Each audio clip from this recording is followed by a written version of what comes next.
এটা এমন একটি জিনিস যেটা কোন সময় আমার হাত ছাড়া হয়ে যায়, কোন সময় আমার হাত থেকে বের হয়ে যায়, সেটা সহজে বলা যায় না। এই জন্য ওই ঈমানটাকে ধরে রাখতে গেলে ওর চতুর্দিকে বেড়া দিয়ে এটাকে শক্ত করে মজবুত করে, যাতে কোন ক্রমে আমার ঈমানটা আমার থেকে যাইতে, আমার ঈমান যেন আমার কাছ থেকে কখনো দূরে সরতে না পারে। এই জন্য ঈমানের চতুর্দিকে তার পাহারাদারির ব্যবস্থা করতে হবে। সেই পাহারাদারির বিষয়টির নাম হলো কি? আকীদা। আহলুস সুন্নাহ ওয়াল জামাতের আকীদার প্রেক্ষাপট আলোচনা করতে গিয়ে আমি আপনাদের সামনে একটু দীর্ঘ কথা বলবো। হাজরিন, মুসা আলাইহিস সালামের মায়ের কথা বলতে গিয়ে বলতেছিলাম, বিশ্বনবী মুহাম্মদুর রাসূলুল্লাহ সাল্লাল্লাহু আলাইহি ওয়াসাল্লাম যখন হিজরত করে মদিনা মুনাওয়ারায় পৌঁছলেন, তখন তিনি দুটো ভবিষ্যৎবাণী করেছিলেন, আগাম কথা বলেছিলেন। রোমান সম্রাটের উপরে পারস্য সম্রাট বিজয় লাভ করেছে, মুসলমানদের জন্য বড় লজ্জার ব্যাপার হয়ে গেছে।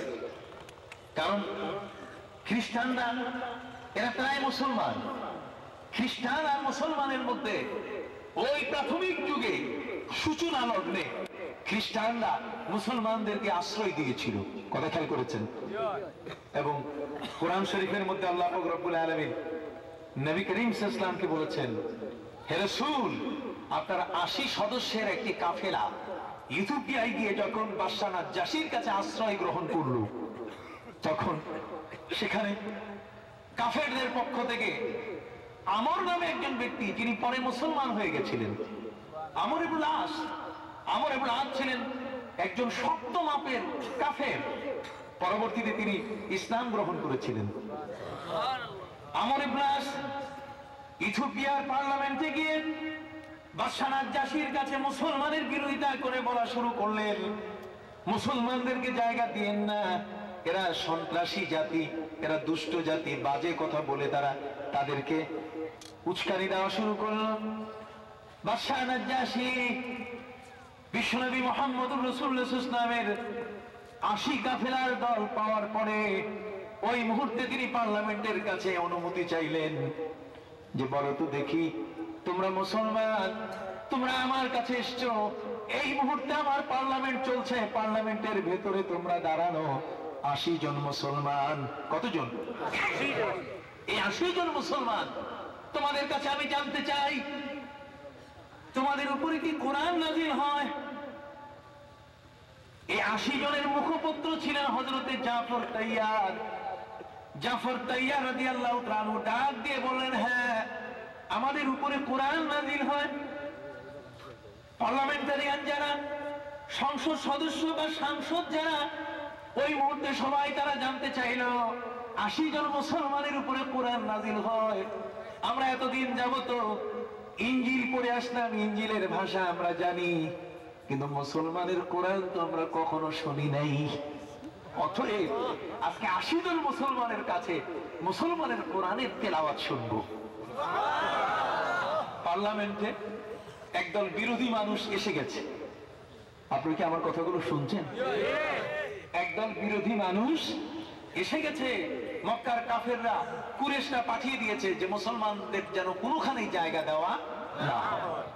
ওরা মুসলমানের পিছু অনুসরণ করে ইথিওপিয়ায় নাজ্জাশীর পার্লামেন্টে গিয়ে জোর আবেদন করেছে, মুসলমানদেরকে জায়গা দেওয়া যাবে না হলে আপনাদের সাথে কূটনৈতিক সম্পর্ক বিচ্ছিন্ন করা হবে। কিন্তু পরিবেশ পাল্টিয়ে যাচ্ছে। খ্রিস্টান সংসদ সদস্য 300-র অধিক পার্লামেন্টে বসে তারা নাজ্জাশীর কাছে হাত তুলে আবেদন জানালো, 80 জন মুসলমান আজকে আমাদের পার্লামেন্টে দাঁড়িয়ে আছে, ওদের উপরে নাকি কোরআন নাযিল হয়। আমাদের নবী ঈসার উপরে ইনজিল নাযিল হয়েছে, সেই ইনজিল আমরা পড়ি, মুসলমানের উপরে কোরআন নাযিল হচ্ছে, সেই কোরআন আমরা একটু শুনতে চাই। বাদশা নাজ্জাশী পার্লামেন্টারিয়ান যারা, তাদের কাছে তিনি জানতে চাইলেন, তোমরাই বলো তোমাদের কোনো চয়েস আছে কিনা, মুসলমানের কাছ থেকে তোমরা কোন ধরনের কোরআন তেলাওয়াত শুনবে, কোন বিষয়ের শুনবে, সেই বিষয়বস্তু তোমাদের কারো ঠিক করে দেওয়ার মতো কেউ আছো কিনা। 300 জনের উপরে পার্লামেন্টারিয়ান সংসদ সদস্য, তাদের মধ্যে 50 জনের বেশি তারা দাঁড়িয়ে গেল। তারা বলছেন, যে আমাদের সবচেয়ে প্রিয় হলেন মেরি, আমাদের সবচেয়ে প্রাণের কাছে, জীবনের কাছে, আমাদের ভালোবাসার কাছে যিনি সব সময় আদরের বস্তু হয়ে আছেন, তিনি হলেন ঈসা নবীর মা মরিয়ম মেরি। অতএব মেরি সম্বন্ধে, মরিয়ম সম্বন্ধে মুসলমানের উপরে কোন কোরআন নাজিল হয়েছে কিনা আমরা জানতে চাই। যদি মরিয়ম সম্বন্ধে কোরআন নাজিল হয়, তাহলে আমরা এই মুহূর্তে সেই কোরআনের মরিয়ম সংক্রান্ত সূরা আয়াতগুলো আমরা শুনতে চাই। জাফর তাইয়ার রাদিয়াল্লাহু তাআলা আনহু হাত উঁচু করে বললেন, আমাদের উপরে মহান আল্লাহ সূরা মরিয়ম নাজিল করেছেন। অতএব সূরা মরিয়ম আমাদের উপরে নাজিল হয়েছে, সেই মরিয়ম আমাদের কাছে আমানত আছে। খ্রিস্টান পার্লামেন্টারিয়ান সবাই চিৎকার দিয়ে উঠলো যে আমরা আমাদের মেরির সম্পর্কে মরিয়ম সংক্রান্ত সূরা এবং সে আয়াতগুলো আমরা শুনতে চাই। হযরত জাফর তাইয়ার আউযু বিল্লাহ বিসমিল্লাহ বলার পরে তেলাওয়াত শুরু করলেন, কাফ হা ইয়া আইন সাদ যিকরু রাহমাতি রাব্বিকা আবদাহু যাকারিয়া ইয নাদা রাব্বাহু নিদান খাফিয়া। তেলাওয়াত শুরু হলো।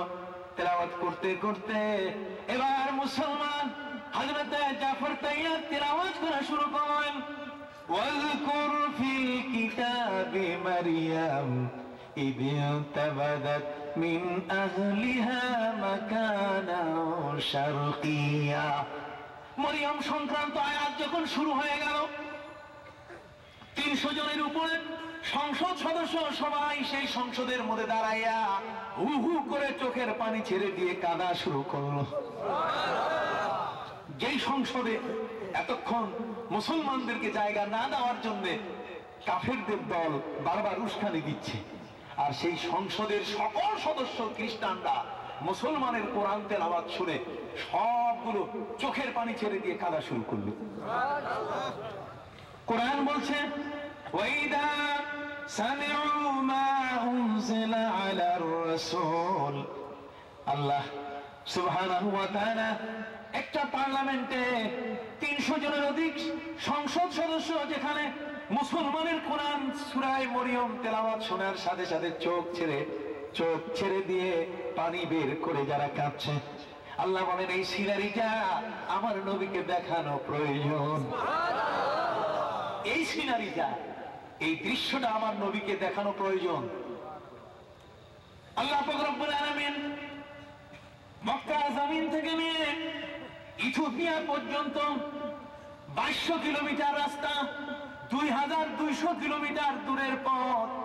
এত দূর পথ আল্লাহ পাক রব্বুল আলামিন নবীর সামনে আয়নার মতো পরিষ্কার করে দিয়ে দিলেন। আল্লাহ বলেন, তারা আয়ুনাহুম তাফিদু মিনাদ দাম'i। হে রাসূল, আপনি মক্কায়, আর আপনার আশ্রয় প্রার্থী 80 জন ব্যক্তি মুসলমানের কাফেলা, এরা এখান থেকে 2200 কিলোমিটার দূরে। কোথায়? জোরে বলেন না। আমি আপনাদেরকে আকীদার ট্রেনিং দিতেছি। 2200 মাইল দূরে, 2200 মাইল দূরে ইথিওপিয়ার পার্লামেন্টে মুসলমানদের কোরআনের তেলাওয়াত শুনে একটা দেশের সংসদ সদস্য মানে গোটা দেশের মূল চাবিকাঠি, ঠিক কিনা? একটা দেশের ক্রিম, একটা দেশের যারা ক্রিম, যারা বুদ্ধিজীবী, যারা দেশের মাথা, দেশের আইন প্রণেতা, তাদের সংসদে তারা সবাই মিলে মুসলমানের কোরআনের তেলাওয়াত শুনে তারা চোখ ছেড়ে দিয়ে, চোখের পানি ছেড়ে দিয়ে কাঁদা শুরু করেছে। এটা বিশাল একটা রেকর্ড। আল্লাহ বলছেন এই রেকর্ডটা সরাসরি আমার নবীকে দেখানো দরকার। এই জন্য মক্কার জমিন থেকে আমার নবী চোখ মেলে দেখতেছেন ইথিওপিয়া, পুরা পার্লামেন্টের লোক হু হু করে কাঁদতেছে। তাহলে 2200 মাইল দূরে আমার নবী দেখতে পেলেন, এটা কোরআন শরীফে আল্লাহ বলতেছেন। ওয়াইদা সামিউ মা উনজিলা আলার রাসূল। নবীর উপরে যা নাযিল হয়েছে সূরা মরিয়ম, সেই সূরা মরিয়মের তেলাওয়াত যখন শুনলো, আমার নবী বলছেন, তারা, আপনি মক্কা থেকে দেখতেছেন, আয়ুনাহুম, তাদের চক্ষুগুলো, নবী তো মক্কায়, নবী তো হিজরত করেন নাই। আপনি কি বুঝতে পারছেন?